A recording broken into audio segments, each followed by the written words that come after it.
या डोशाला पडलेली जाळी बघा आणि टेक्स्चर बघा, किती सुंदर मऊ लुसलुशीत नारळाचा डोसा तयार झाला आहे. तुम्ही कधी नारळाचा डोसा खाल्ला आहे का? नसेल खाल्ला तर आज मी तुम्हाला नारळाचा डोसा कसा बनवायचा हे दाखवणार आहे. दक्षिण भारतामध्ये घरोघरी अशा पद्धतीने नारळाचा डोसा केला जातो.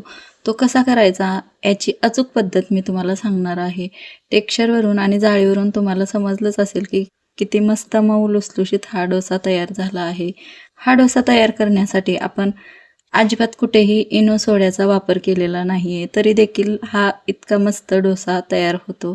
उन्हाळ्याचे दिवस आहेत आणि तोच डोसा खाऊन तुम्ही कंटाळा असाल तर हा डोसा ट्राय करा. यात अजिबात डाळ न वापरता मऊ लुसलुशीत नारळाचा डोसा आपण तयार केला आहे. तुम्ही एकदा तयार करू शकता. काही लोकांना डोसा भरपूर आवडतो. यामध्ये डाळ असलेली पचली जात नाही शरीरात, त्यामुळे डोसा खाल्ला जात नाही. पण आज आपण अजिबात डाळ न वापरता तोंडात टाकताच विरघळणारा मऊ लुसलुशीत असा आपण नारळाचा डोसा तयार केला आहे. उन्हाळ्यात थंडगार म्हणायला हरकत नाही, कारण यामध्ये आपण ओला नारळ वापरला आहे. डोशासोबत खाण्यासाठी चटणीसुद्धा आपण तयार करणार आहोत. चला तर मग रेसिपीला सुरुवात करूया. आपण इडलीचे तांदूळ 2 वाटी असं घेतलं आहे. 2-3 पाण्याने स्वच्छ धुवून 1 चमचा मेथीचे दाणे टाकून आपण हे 4 ते 5 तासासाठी व्यवस्थित भिजवून घेतले आहे. तर 4 ते 5 तासानंतर पाहू शकता आपण हे तांदूळ किती छान असं फुलले आहेत. 4 ते 5 तासासाठी भिजत घालायचे आहे. जर वेळ नसेल तर 2-3 तासासाठी तुम्ही भिजवून घेऊ शकता. 4 ते 5 तासानंतर आपण झाकण उघडून हे छान असं बघू शकता, मस्त तांदूळ फुलले आहे. मेथीचे दाणेसुद्धा फुलले आहेत त्यामध्ये. तर हे मिक्सरच्या भांड्यात आपण घ्यायचं आहे. पाणी नितळून तांदूळ घालायचे आहेत मिक्सरच्या भांड्यात.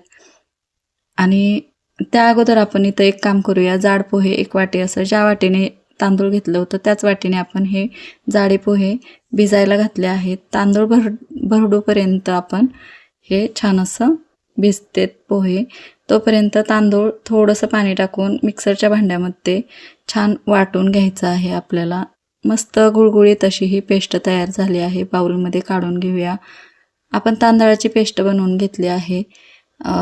1 बॅचमध्ये किंवा 2 बॅचमध्ये तुम्ही करू शकता. तर इथं मी तांदूळ आणि मेथीचे दाणे छान असे मऊसूत असे वाटून घेतले आहेत. मस्त मऊ गुळगुळीत अशी पेस्ट झाली आहे. पोहे बघूया. पोहेसुद्धा छान भिजले आहेत. तर हे पोहे घालूया मिक्सरच्या भांड्यात. आणि आपण ज्या वाटीने तांदूळ घेतले आहेत त्याच वाटीने ओला नारळ घेऊया. ओला नारळ खोवून घेतला आहे किंवा तुम्ही पाटीची साल काढून मिक्सरच्या भांड्यात टाकून नारळाचा चव वापरू शकता.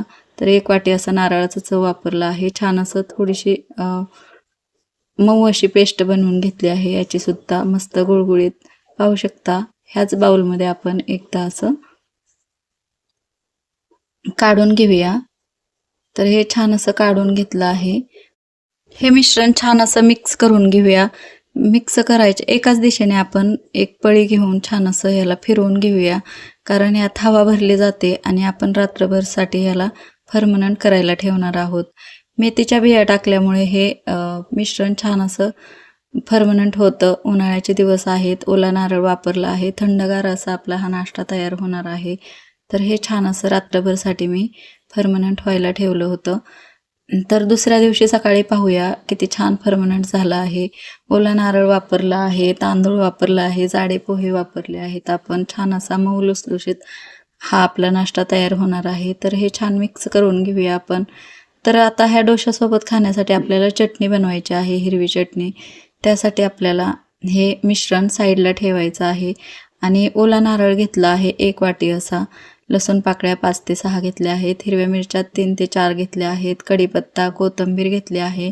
मिरच्या तुम्ही आवडीनुसार कमी जास्त करू शकता. तर इथं कोथिंबीर, ओला नारळ, कढीपत्ता, लसूण पाकळ्या असं टाकून घेऊया. यामध्ये अद्रकसुद्धा आपण वापरणार आहोत. तुम्हाला जर अद्रक वापरायचं नसेल तर नाही वापरलं तरी चालतं. इथं मी शेव वापरली आहे. तर तुम्ही या ठिकाणी डाळ वापरू शकता. 1 इंच अद्रक टाकलं आहे आणि शेव टाकली आहे पाव वाटी अशी. जिरं टाकलं आहे आणि यात पाणी टाकून आपण छान अशी पेस्ट बनवून घेऊया. मीठ चवीनुसार टाकलं आहे. तर पाणी टाकून ह्याची पेस्ट मऊ अशी करून घेऊया. छान अशी स्मूथ पेस्ट झाली आहे ह्याचीसुद्धा. तर एका बाउलमध्ये आपण हे काढून घेऊया छोट्या. तर याच्यावर आपल्याला तडका द्यायचा आहे.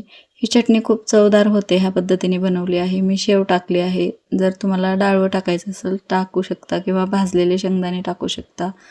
तर ही अशी मऊ अशी पेस्ट झाली आहे चटणीची. तर तडका देऊया. 1 चमचा तेल छान कडकडीत असं गरम करून घेतलं आहे. पाव चमचा उडीद डाळ टाकली आहे. यामध्ये टाकूया हिंग थोडंसं, जिरं, कढीपत्ता आणि चिमूटभर हिंग. तर हे मिक्स करूया आपण आणि तडका देऊन मिक्स करूया आणि ही चटणी साईडला ठेवूया. तर मध्यम गॅसवर मी तवा तापत ठेवला आहे अगोदरच. तर हे पीठ बघूया आता.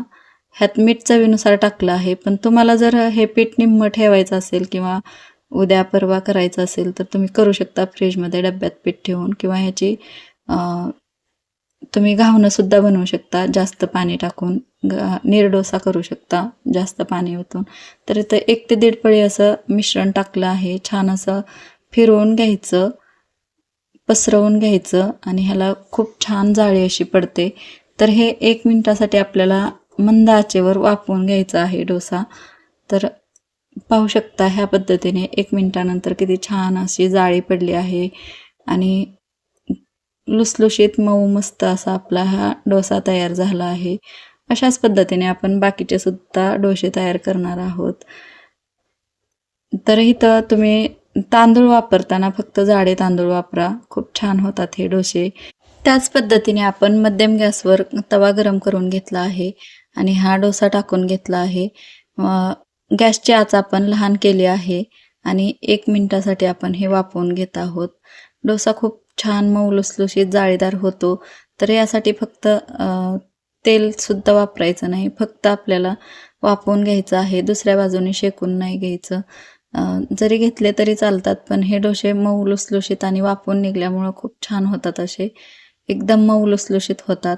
आपण न तेल वापरता हा डोसा बनवला आहे. बिना तेलाचा डोसा आहे, पौष्टिक आहे. ओला नारळ आहे, तांदूळ आहे आणि फर्मनंट करण्यासाठी आपण 1 चमचा असं मेथीदाणे टाकले आहे त्या डोशामध्ये. डाळ वापरली नाही. कोणाकोणाला डाळ पचत नाही शरीरात, तर तुम्ही हा डोसा नक्कीच ट्राय करू शकता.